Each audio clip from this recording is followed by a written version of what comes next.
call the panelist and a moderator. This panel discussion topic goes on building a DevOps center for excellence.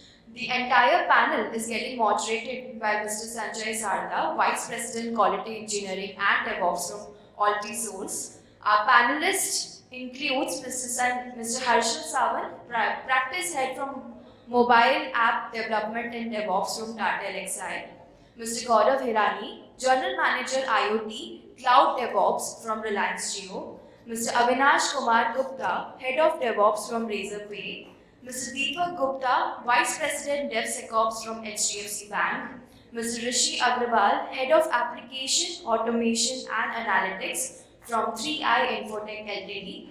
I'll request all the panelists and the moderator to please proceed further, and if you can proceed with the panel discussion.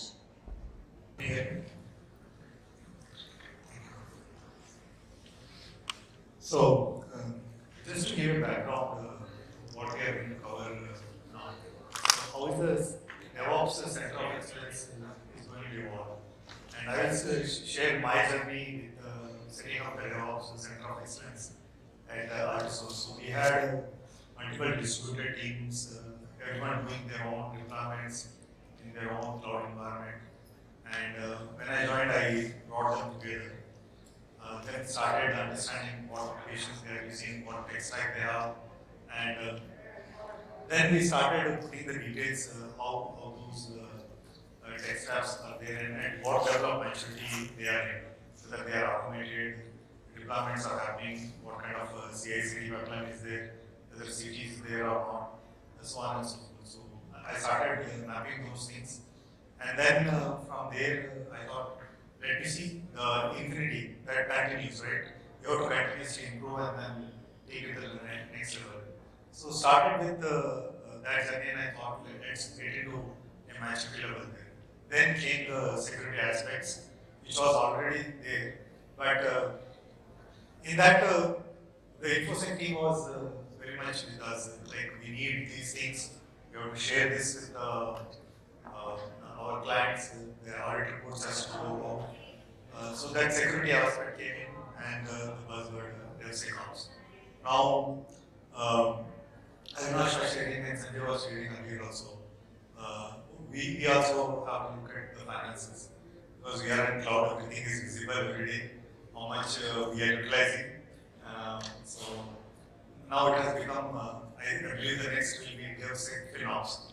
That's how we will get into, because we will be responsible for both one policeman and one finance guy. Both will be behind us. So with that, let me start this one. So, Harshal, the way things are going now, and with the infinity we see that everything is done. What do you see the DevOps, how the DevOps goal is evolving, where it is leading to? So as a practitioner, what I should do for? So as DevOps, gone are the days where there's been only DevOps and Ops, which some of you already spoken and heard about. What I'm seeing right now within the industry and currently within large amount of my clients as well, is that the DevOps practices are currently imbibed into the engineering teams. So the role of the DevOps engineer within a team is reduced, but there is a lot of opportunities which are getting created because these enterprises are now creating DevOps platforms, internal DevOps platforms. So the DevOps engineer is in some ways getting promoted to now writing organizational level policies, security, as well as the FinOps practices and an abstract and a self-service template model, and which are then probably used by the engineering teams, and then they are getting extended for a particular project. So DevOps in general is, as you said, there's a long way to go, but a lot of these tools, some of them are already listed here, a lot of these platforms are coming up. And these platforms are actually accelerating the growth, wherein you're making it feel as if it's no ops, which is an aspirational model. Obviously, that will there's a long way to go to that, but a lot of these things are getting commoditized, and the DevOps engineers are now moving towards a module wherein extensibility and repeatability is coming in place. Okay, thanks for I will love to see when we get into no ops. The low code, no code, no ops. So, great. Thanks for those insights. Avinash, you shared your journey on FinOps part of it. And looking into the DevOps, you are heading the DevOps. How AI and ML will come into play? Because when I was attending one of the discussions with Microsoft, so they were sharing, and some of our previous speakers also have shared, like the Copilot is getting used with the GitHub. They are bringing it to Office 365, they have given us a demo, how it will be useful for us. And with the LLM, some of things coming, and I think Vinay has shared the initials, how you can generate the script for doing any deployment or generation. You don't have to remember things, you ask, you have it. So how do you think the AI and ML will play a big role in DevOps? Yes, so I think this is, we get very excited about when new things come, right? As soon as ChatGPT came, this LLM things came, everybody's excited in the industry.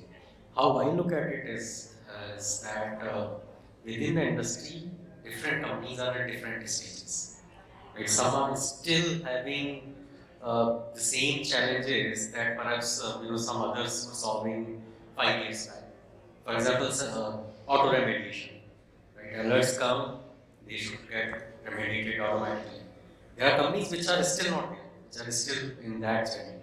Similarly, for AI ML, there will be some front runners, and there will be some who will still be doing the catch up because they are slowly evolving. AI ML, I feel, when we talk about the latest things, as you mentioned, Copilot is one of the things, LLM is something like. In fact, I started in my previous job, I started about 5 years back looking into AI ops. There was a company called Moonsoft, which was looking into how do we correlate incidents and find out the real root cause earlier. But at that point, perhaps it was early in the game, and that particular exploration didn't succeed. So perhaps we are at the right stage now. Things have started happening. We are looking into incident prediction systems, building incident prediction systems, using some of the already available LLMs in the market, and basically thinking about building our own. So AI/ML is going to be very important, but I think saying that it will be prevalent everywhere across the industry, in every small and big organization, I think that will be an overstatement. There will be some front runners, some early adopters. There will be some people who will wait to see the success before they apply it in their organizations. Thanks for those insights, because you said clearly, shared confidence rotate all the sizes. The same thing applies here also. So yeah, depending on their maturity level, they will take it up and it will go to the next level. When it comes to Rishi, can you share some example from your organization, because we have heard a lot and everyone knows about continuous integration, continuous deployment, but along with that continuous movement, if you want to share any real-time example, that will be very interesting. In fact, I'd say very good learning platform. And just came up on that the example. I was working with a large bank in India, and we were talking about this DevOps as well as all this continuous CI/CD pipeline. He asked Rishi, my expectation. I think that was a very good example. Is Rishi, the way I'm looking at, I want to have a portal where all my applications are registered. Let's say we are making a change. Now, business user will come on that portal, select the application. Now, put that whatever additional change request or whatever he wants to build, he gives the requirements. Now, from that portal, that requirement will move to the developers. They will just pick up that, because it's again microservices architecture, they will pick up that component which are impacted with that change, make the changes, push it to the system. Now it will immediately identify that if any conflict or change required, automatic unit testing. Now once that's done, it's a back to the portal. Now end user, or I'll say before doing the UAT, that the user will see that the system has given so many conflicts, which is acceptable, not acceptable, and if he wants to do the change or test or any other changes, he can do it on the portal. And once he accepts, that moves to the production. Great. And all these are very well captured, logs, everything is maintained. And that was very good example that which I carry for my team also, that okay, this is the way we should do. And that's where again we keep on using DevOps or cloud, everything is included on this. I hope it is giving you that expectation Yes, of the customer. Yeah, rightly said that. Coming back to Gauri, because you are leading the transformation journey in the mobile space, you are seeing those things, and you were discussing earlier also. So, from a geo perspective, you are seeing most of the things are getting rolled out in no time. So, how do you see this DevOps journey will be more customer centric? How it is going to be helping the customer more? Sure. So, thanks. Yeah. So, it's a very bad from the geo perspective. From any organization perspective, you need to roll out changes much faster. You have to go to market much faster. And you do this purely keeping your customer in mind. So usually if you need customer-centric DevOps, how do you sort of create a customer-centric DevOps? You need to first understand the requirement of your customer, what he's actually looking at. Is your customer expecting security? Is your customer expecting high availability, high reliability in terms of the service that you're offering him? And that is how, so ideally what DevOps should do is they should sit along with the business team to understand what is the end customer goal that everyone is trying to achieve. First, you should be aware of it, then you should try to formulate that into a sort of a codified word and use that across your DevOps to create your processes, your tools, your automation around it. As I said, right, the customer wants faster deployments to happen, and that is what takes priority. Of course, I'm not saying you compromise on security, but then at least where you have something that conflicts and you are able to do with a lesser secure product but meeting the first customer objective, you have to align yourself. The problem that happens in many places that we've seen is companies or teams today, like I said, inside the discussion that I had some time back, we are very focused on the goal that we believe is the goal for the team and not for the organization. So when you're looking at the customer requirement, your entire DevOps pipelines, your DevOps tooling, everything has to be deployed around the customer requirement, and you need a continuous feedback from the customer. Because what the major problem that happens, you interact with the customer, he tells you something, you understand the other thing, and you go back implementing the third thing. You need that feedback also coming in from the customer. I say, okay, yeah, this is what we want. And how do you see that? Say tomorrow when you talk about a telecom organization, you see a lot of business critical systems crashing. That is not the customer. That is not something that the customer will accept, right? For the payment system, if my payment system keeps crashing, either my organization or my customer will accept it. So I need to understand what is the relevance of the system. I need to ensure probably in terms of the cost management system that I'm handling, I not look at the infra cost part of it. I look more at the reliability. I might incur a lot more cost because I have a lot more infra that I'm not using, but I needed to be sure that my systems are highly available and these are customers. Yeah.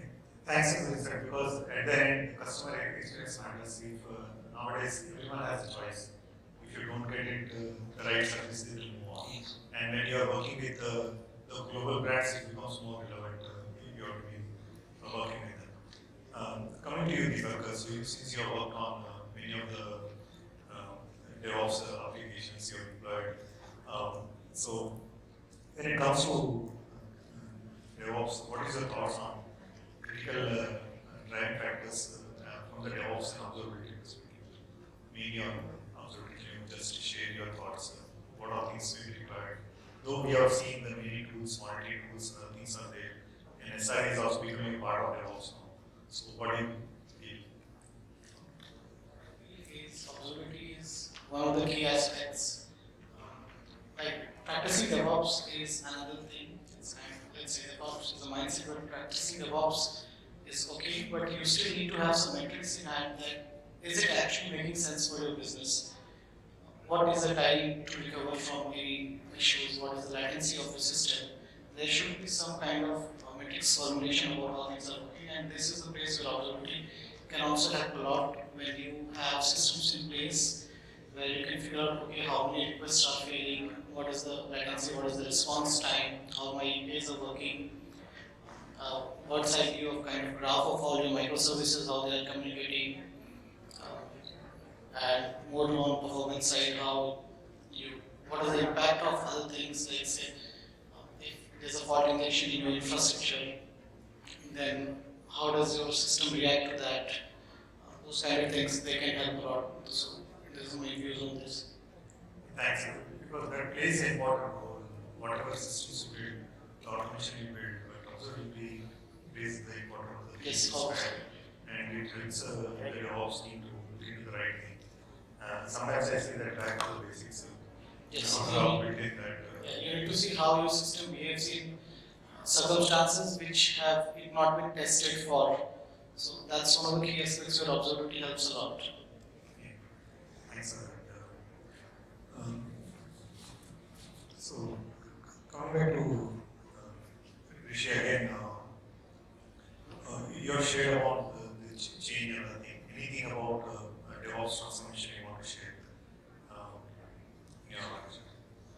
The transformation, I'll give the example, I think that's become a very critical, or I would say very challenging situation for both the DevOps as well as the development team, because you have something which is working and you are transforming to make it better in all the aspects. Now, when you are doing, again, it's a journey. It's not that like, okay, today you have one application, same functionalities you are giving as a transformed one. You have to go on the continuously improving certain pieces or I'll say functionality of that application. And that's where you have to go, keep on doing that. DevOps plays a very critical role because you keep on adding one new functionality and retire the other one, which is the existing one. And that's where basically when you say whether it's on-prem to cloud or using a lot of different UI, and I'm sure people might see it from the bank, like how banking applications keep on changing to manage the load. So that's where you have to look how you define the journey as well as the timelines on those. Absolutely. You want to add? No, just. Yeah, I agree with your points. The way things are happening, the transformation journey also changes. So, Ashal, this is for you. So, can you just share the key transformation technologies you foresee, which as a DevOps practice we know about? Yeah. So, as a technology enthusiast, right, I've been closely tracking a lot of CNCF technologies. I've been working with them, all of these Argo CD and all that we've used that in the past as well. So, very excited with all these technologies. But the fact of the matter is, each use case is different and one technology will not suffice others. So, one thing which I'm very excited about is the ability today to have everything as code. I can code infrastructure, I can code security policies, etc. etc. And just to talk about what is the potential here, right? I was working with very large medical devices, I've been coming from the healthcare domain, where there are a lot of compliance with respect to data, GDPR, more data transfers happening between the different continents and all. And what happened because of that is they had to replicate the infrastructure everywhere. And also the AI ML, they were not able to take because you have to mask the data, you have to remove certain data sets, etc. So which is a very cost exorbitant exercise altogether. And just the fact that we were able to codify these security policies using OPA, we were able to get change the overall authentication mechanism. We were able to drastically reduce everything, like from the overheads with respect to infrastructure, with respect to the way we are getting the data ops done, getting the models getting created on the for training, etc. Right? And that's the potential which we have here. You can code everything, and that's the Lego block from which you can build anything and Thanks for sharing that great story. We can code everything, and that's where we are moving towards the innovation. Or coming back to you, how do you see that the way things are happening now? So 𝗘𝗱𝗶𝘁 shared on the authority. What do you see? Because I know in the initial days how the geo started and where we are now. On the observability perspective, because you have so many services running, so many applications running. So from that perspective, how do you manage those things? What is your view on that? Or what is the best practices you believe that people should follow? Sure. So, I probably answer this more from the value stream perspective. I'll give you an example. So, I have actually seen this situation where one of my very critical customer was affected, and the overall system is not working. And the Apex management was also involved. And they reached out to the development team. They said, our code is perfectly fine. We have tested. They came to the DevOps team. We said, everything is fine. The functioning of the overall system is good. We went to the network team. Everything fine there. But the end was, the system doesn't work, right? Everyone has their own observability monitoring tools in place, all the tools in the world. One major point I'm trying to drive here is people are missing the overall concept of a value stream. You need to ensure, so you need to have a holistic view of the entire system that you're looking at. When you look or when you end up in such situations, you will end up with cases where there are, and the case that I highlighted, all the teams were correct. So every team did their own check, but they were only concentrating on their part of it, and they missed out the overall picture. So when you talk about the monitoring setup, these setups have to evolve now from being just platform monitoring to more of ELK and more of business-related monitoring coming. Your business dashboard is required. You cannot continue to monitor whether your VM is down, whether your service is down, whether your mode is missing or not. Also get into the logs and look at whether there is a particular device that is not working. So you should know, say out of 10 million devices coming in, at least I should know which are the set of devices that are throwing an error code or not working or not communicating with my platform the way they should. So that is where I observe most of the organizations should start now moving towards having monitoring setups in those kind of areas. So just move away from the standard use cases that we have been so used to monitoring to get more into business-driven monitoring, end-to-end monitoring as to how the overall thing works. Yeah, thanks, Ashwin, because I can relate to one of my where we were looking for the DPS to, if you know, Kenya, they don't have any payment system. They use, they don't have, people don't have their bank accounts. They use mobile to send and receive money in the bar. Now we have UPI and other stuff coming in India. But they didn't have this kind of thing some 8 years back when I was managing. So we were looking into only the transaction per second and all that. It used to be used to, we have transformed to reach it to 280 TPS. But when you correlate that with the kind of money flowing through, where it is flowing through, so it brings that value stream and then people see that seriousness, what kind of impact it can have on people. Thanks for bringing that. Before your touched upon the DevSecOps. So how has DevSecOps influenced DevOps? You have covered some of those things, right? But I want to understand how it is evolving in the next few years. What do you see on that? So at least one thing that we agree is DevSecOps or DevOps is more of a mindset. Me or you alone can't move the mountain. So earlier DevOps mainly it was used to get associated with the release cycles. Now when we started practicing security and tried to move it to the left, so now the focus has shifted towards moving the security to the left, and the collaboration has increased from dev and ops to also the infosec team. It's not a 1 or 2 person job, it's a collective responsibility now. So next, it also focuses on automations. So the security aspects are also taken care of, your SaaS, SAST, and other SCA, composition analysis, etc. Those tests are also done in the initial phase of the development cycle itself. So they become a part of the SDLC. So automation is more boosted with the event of DevSecOps concept. Thirdly, more focus has also been put forward into the world of containerization. It's not only that let's make a container and deploy it on any orchestrated platform. We have also started looking deep into how can you make the containers more secure, how does it behaves, what if our container gets compromised.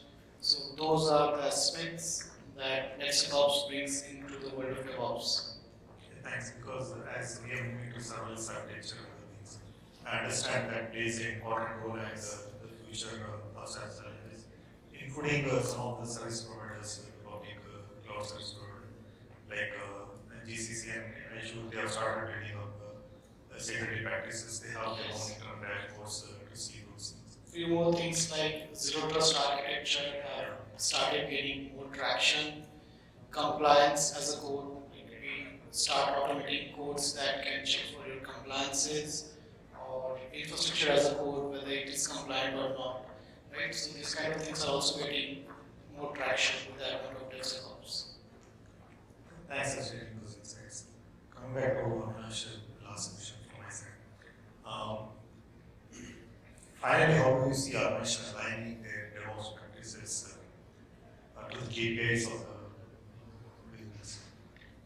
Yeah, so I touched upon that in my presentation also.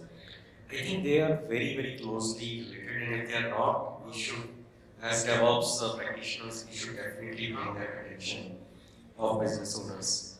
So, for example, in our case, cost per transaction is a very business matter, because we charge our customers, our merchants also something similar, right? How many transactions are they making, what volume they are moving through our platform, we charge based on that. So similar to what business is using as metric, DevOps should be able to adopt that and bring that in. That is one way of looking at it. The other way of looking at it is what is it that we can provide as DevOps practitioners. For example, the availability. Right? I think in one of the sessions I saw per customer. So availability per customer. Currently in DevOps world, what we say, our platform is 4 nines, our platform is 3.5 nines. Right? We don't talk about this particular customer is 3.5 nines, or this particular customer is 5 nines. Right? Because customers care about themselves. So ideally, what we should be able to do is bring that kind of visibility at the business level, so that our business teams, our sales and marketing teams, they can go to customers and say, boss, your availability is 5 nines, so your charges are this. Right? Your availability is 3 nines, so we need to pay you back. Something like that. So that is your business metrics that will be guided and governed by the DevOps. Right now, we work as somewhat internal teams. We don't really go and talk to sales teams. I think we need to get in front of customers and talk a lot more business with them, so that the function that seems to be so internal actually is very much external. And that will also drive motivation for our teams. So I think we should have a very, very close collaboration with the business teams. Thank you very much. So with that, what I can conclude is anything what we do that we make impact with customers, whether it is an end customer who is using the services. So we are front-ending the business, but we are in the back end and doing the whatever is required for business to run. Because if anything goes wrong, our customer satisfaction level goes down. Whether it is games, the IP streaming, I will talk about anything. So we are the backbone of the industry who are maintaining these systems. With that, I will open any questions from you guys.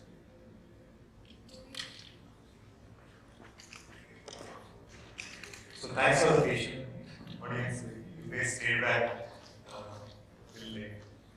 And thanks to UPS Forum for conducting this session. Thank you. Thank you. Do we have any questions for the panelists? All right. Thank you so much, all the panelists.